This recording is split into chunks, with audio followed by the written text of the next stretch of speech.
Details of the witch hunt against Boris are emerging. So, number one, the meeting in the garden of number 10 with his elderly mother and sister, while COVID-19 restrictions were in place on June the 14th, 2020.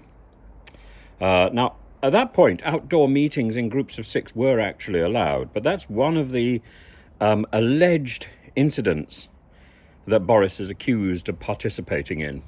The other one is the ABBA party in November 2020 that we know about. The other one is a swimming pool party, apparently in Chequers.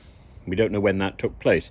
Now, the police were contacted by civil servants from the Cabinet Office on May the 16th. On May the 18th or the 19th, the Deputy Prime Minister, Oliver Dowden, was informed. So ministers weren't directly involved in contacting the police.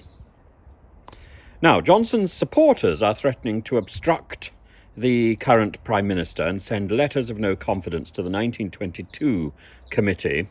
54 letters would be enough to trigger another leadership election. They want him to quash any further investigation of Boris.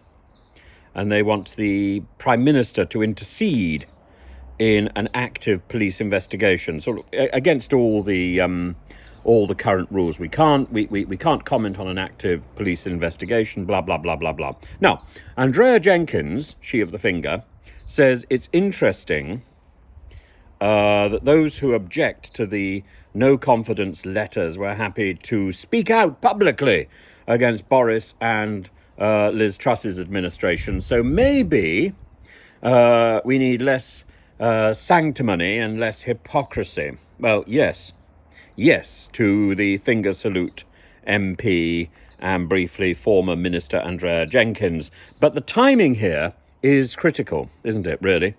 With less than 18 months to go before the next general election, a leadership election at this stage would be would be a turkey's vote for Christmas, wouldn't it?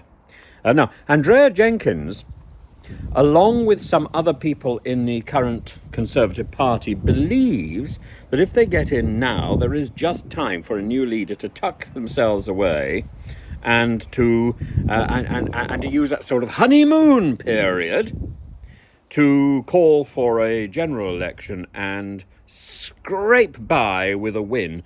And, of course, Andrea Jenkins and the like are either thinking of a bring back Boris opportunity or bring in Braverman. Oh, my goodness. That small window of opportunity through which Braverman, like a sort of tainted stained glass effigy, will crash. So there we are. That's the Boris crisis in a nutshell, as much as in a nutshell I can squeeze it.